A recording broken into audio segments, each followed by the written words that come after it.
Guys, today on What's Hot, we're going to talk about the good, the bad, and the ugly on Citizens Insurance. Stay with us. You better get fired up! Man, there's a lot out there going around about Citizens, right? There's a lot of pros, a lot of cons, and a lot of rumors. And I thought, what better way to clear up all these rumors than to get a true and tried professional in here to clear some of this stuff up. So we've got the man, the myth, the legend himself, Spencer Miner with Blue Marlin Insurance here locally, and he's going to start to work through some of these maybe concerns, maybe questions, maybe rumors that we've heard about Citizens, so we can get the actual facts. Spencer, how you doing? Good. Thanks for having me. Yeah, I know there's a lot of talk about Citizens in the market and what's going on. So I think it is good for us to kind of sit here and debunk, some of the myths that are going around and the facts about what Citizens is offering and other private carriers that are actually coming back to market. Yeah, I appreciate you doing this. And we get a lot of people, too, from out of state that have never heard of Citizens, don't understand what Citizens is. And they might talk to somebody for a minute or two and get rumors about Citizens, or maybe they go online and Google. That's if I've got a really, someone who's really putting forth a lot of effort.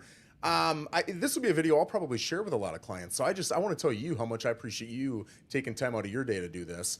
I looked up the stats, and I'm sure you know this better than I do. I think it's 19% of Floridians are covered by Citizens Insurance. That's almost 1 out of 5. That's a lot of people covered by Citizens, but it's got a bad connotation or a bad reputation attached to it.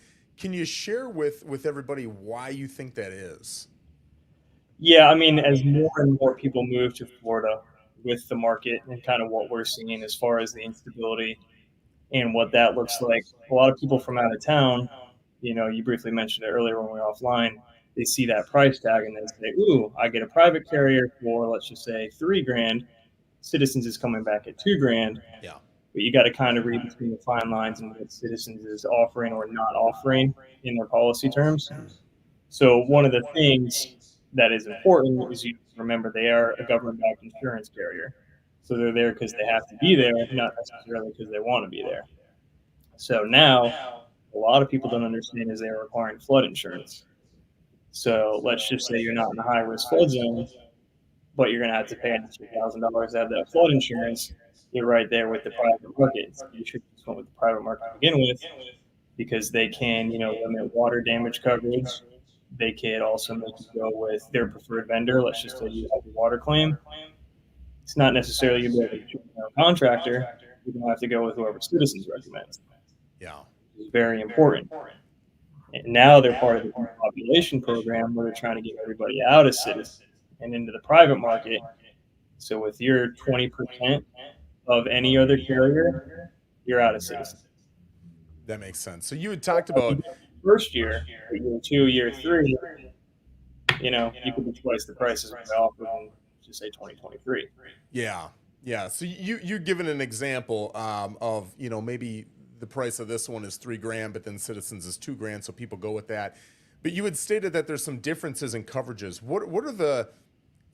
I don't know if you can give specifics or just kind of averages or something like that, but what are you seeing are the major differences in coverage that people should be aware of and take into consideration before signing on the dotted line? So the biggest one that I see is a lot of teams come down, have higher assets or larger assets. So Citizens limits liability at $100,000, which is important because if someone's walking their dog, something falls on your property, Citizens is going to pay out $100,000. Or all my private $300,000. So basically, what they're having to do is buy gap policies for $200,000 in order to qualify for the umbrella.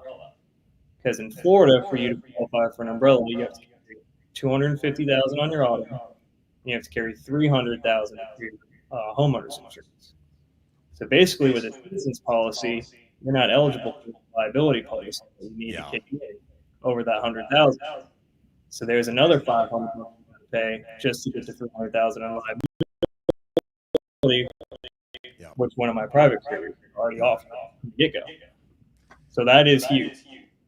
Yeah, that's such a big deal, and I think recently we probably have one of the best examples ever, unfortunately, with Helene coming through. And forget Florida, man. You go all the way up. Let's just specifically talk about Asheville. Asheville's how Right. many hundreds of miles inland? I mean, I remember thinking up until a couple weeks ago, like, I'm about 10 miles inland. Am I really that concerned about anything, other than wind with a hurricane? And I've got concrete block structure and I got a metal roof. I'm not all that worried. Uh, but when you can see what happens in a city like Asheville, that's that far inland, you start to really look at all these different gaps in coverage, and it's pretty concerning. So I think it's great that you point that out. You had mentioned a couple different issues with Citizens. They're really trying to dissuade insurers like yourself, insurance agents, I should say, from writing policies with them. You had talked about lowering commissions, all the paperwork, the red tape. They're just making it incredibly challenging, and they're disincentivizing using them. Why do you think that is? Why are they putting up all of those challenges for you guys and making your job tougher? Like I said, they're there because they have to be there. Can you hear me? Yeah, they They're have to be there. there. They have to be there because at the end of the day, if you're trying to purchase a house in Florida, you need to have somebody to offer you coverage.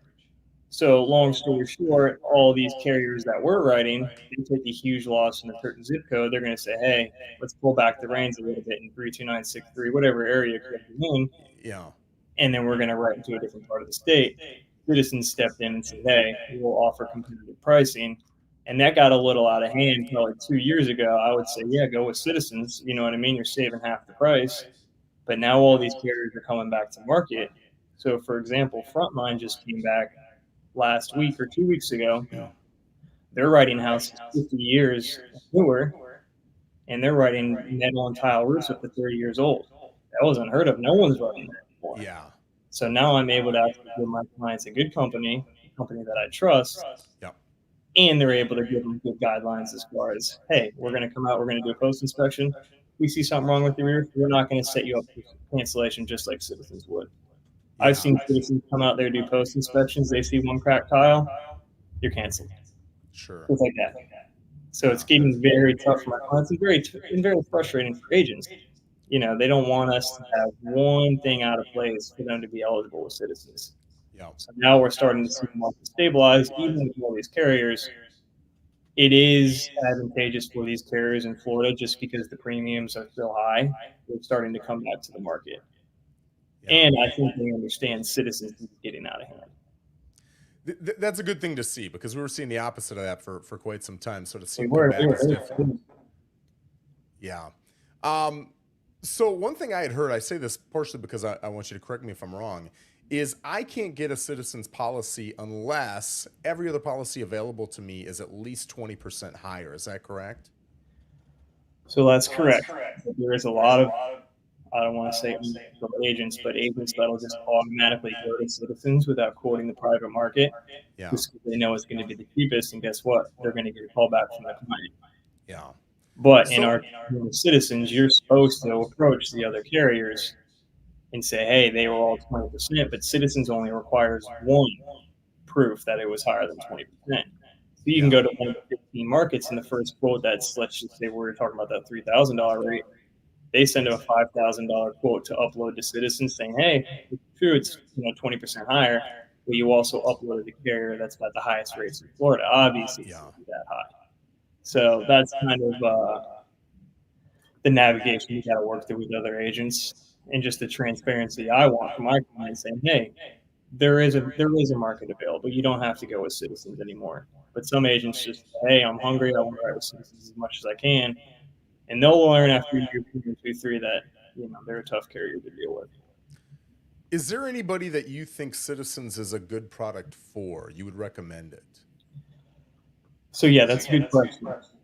If you've had litigation with, another insurance company, a lot of carriers would like to see first party lawsuits against any insurance carrier.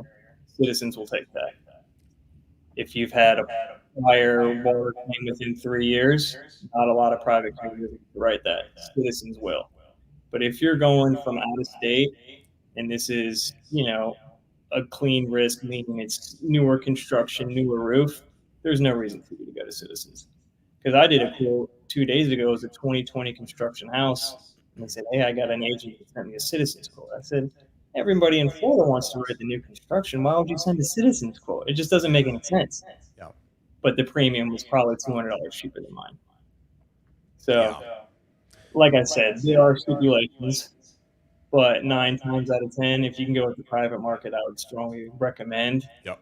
that you go with the private market, and I would explain why, per case basis, X, Y, and Z. This is why I believe. But some people, like you said, they just see the sticker price and they say, "I want to go with Citizens." So one of the big questions I hear down here a lot with Floridians, that if you're coming into the state and you're not from around here, you're just not going to think about it, is what happens if we have 2 or 3 Cat 5 hurricanes come through and Citizens doesn't have enough backing to cover that? What is the process to get those claims covered? Are they covered? Do they have reinsurance? Maybe explain what reinsurance is. How will that work? Yeah, so all these carriers in Florida have reinsurance, and it's a very fine line because at the end of the day, the insurance companies have insurance. So in order for them to generate a profit, they can say, "Hey, we're expecting 2 to 3 storms this year, potentially with this much damage. This is how much insurance we should buy." Some companies like to say, "Well, maybe we shouldn't buy that much. We don't really see that much of a hurricane, projection forecast coming. We'll try to get our bottom line higher by not buying as much reinsurance." But Citizens is backed by the state. They're not going anywhere. They have their own reinsurance and they have funds from the state. God forbid anything does happen, they're going to step in and, whether we all get assessed, because there is a clause in there, God forbid, there is a catastrophic storm and Citizens can't recuperate funds from the state, all policyholders will be surcharged a 10% fee, which is very important too. The line of clients pointed out to me, they said, "Hey, what's this little clause in here Citizens has?" I said, "It hasn't happened yet, but it doesn't mean it won't." Yet.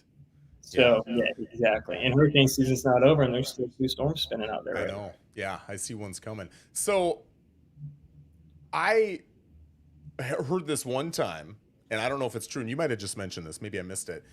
I am not a Citizens policy holder, but I've heard if they run short, I could also, as a state resident, be assessed. Is that correct? It's said, but it could be. Like I said, they would assess their policyholders first, Okay. and potentially in the event of something catastrophic, they could potentially assess all the state citizens. Yeah. That's a wild thought. I mean, I understand it, and it's government backed. So I think if it ever comes to that point, we're going to be having bigger issues than filing insurance. You're right. I don't think Florida's going to be here, but I don't think anything's out of the question as far as what citizens can do to stay afloat and keep that market there for the clients. Like I said, they don't have any other options. So obviously, there's a reason that Citizens is in place. There were people who could not get insurance through some of these private companies. What's the solution? They come up with Citizens. If you had the ability to get rid of or change Citizens insurance with all the background knowledge in the industry, what would you change? Would you get rid of it? What would those impacts look like? That's a great question. So I would definitely make some changes as far as their pricing and why it's laterally competitive with the private market.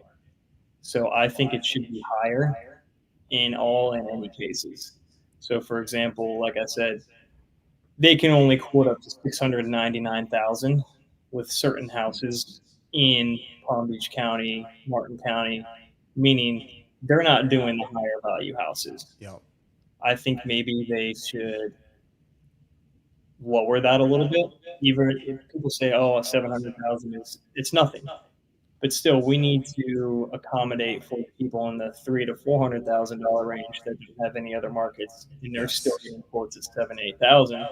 People that are buying $700,000 to $1 million houses, they don't need to be with Citizens. Yep. You know what I mean? And if they are, and they can't afford insurance, they shouldn't be buying the house in the first place. Yeah. Well, I think maybe even lower the cap. And what I mean is no more than $699,000. Bring that down to maybe $499,000.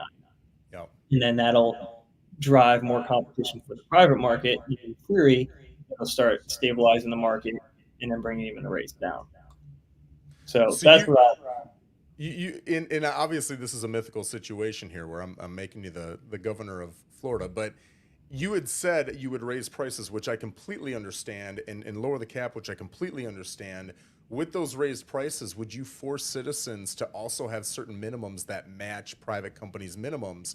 Going back as an example to that 300,000 versus 100,000 liability. Yes, I think that's fair. You know what I mean? If you're going to be able to offer a competitive rate, I think you should offer competitive terms. So as far as coverages are concerned, I'm thinking if you're going to limit water damage coverage on certain houses, then you should offer full water damage coverage for all your policies. And then you shouldn't be pigeonholed to one certain contractor that Citizens deemed favorable. You see what Yeah. I'm saying? I think you should be able to go out, get quotes, use the private, use the open market, and use whoever you can to shop around. Just like, I'm sure you do when you get a quote for anything, you're redoing your Exactly. fence. You Yep. know what I mean? You want to go to 3 different contractors. Citizens might not give you that option because you have a roof leak, whatever the case may be. Yeah.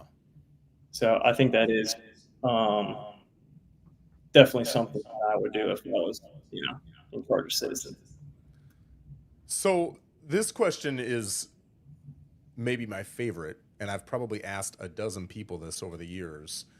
We've had so many issues with insurance skyrocketing in price over the last handful of years.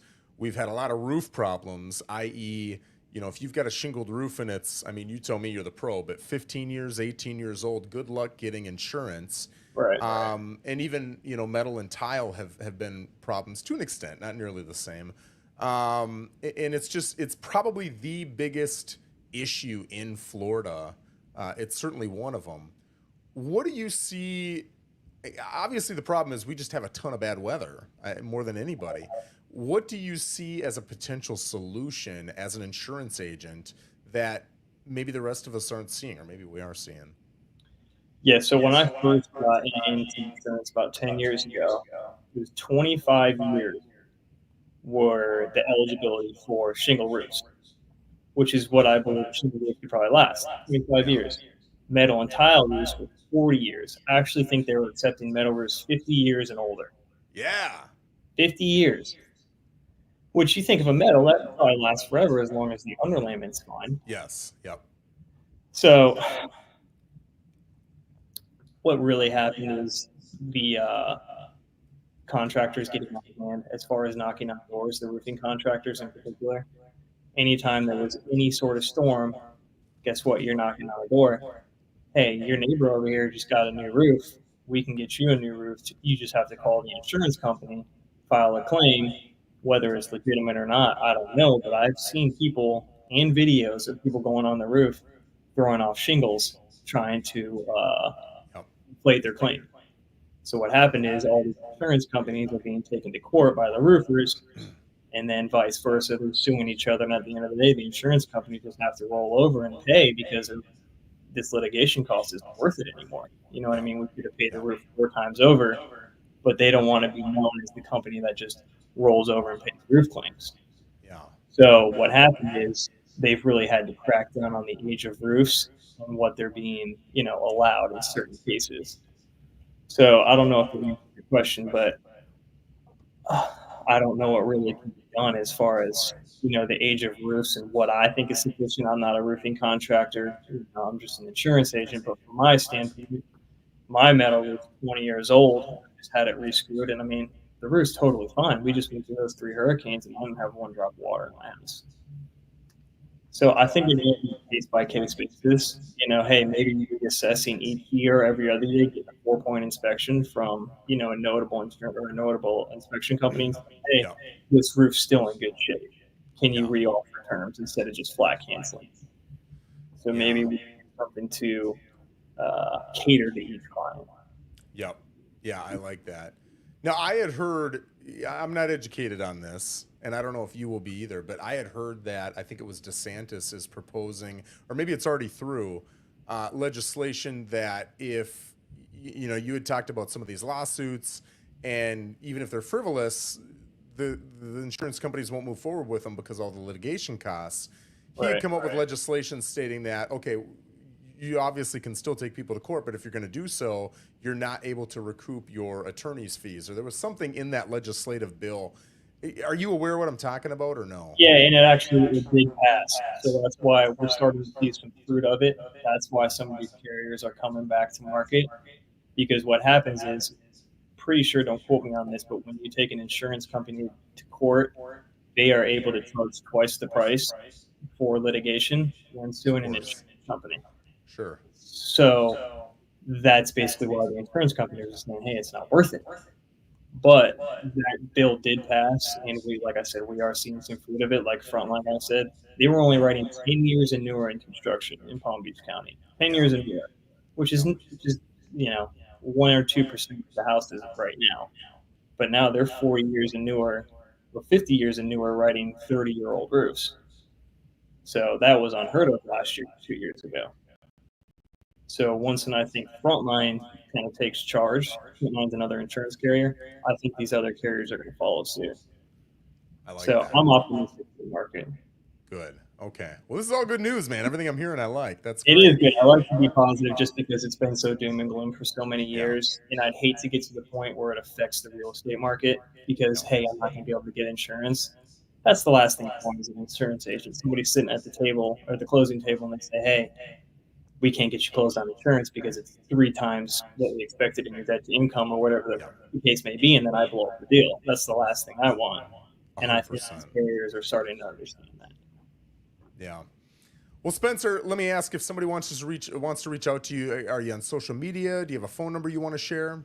Yeah, I'm more big on social media. A lot of my clients just come from word of mouth as far as agents like yourself, mortgage brokers. A lot of my current clients, I think 50% of my business just comes from my current clients saying, hey, Spencer did right by me, give me a call.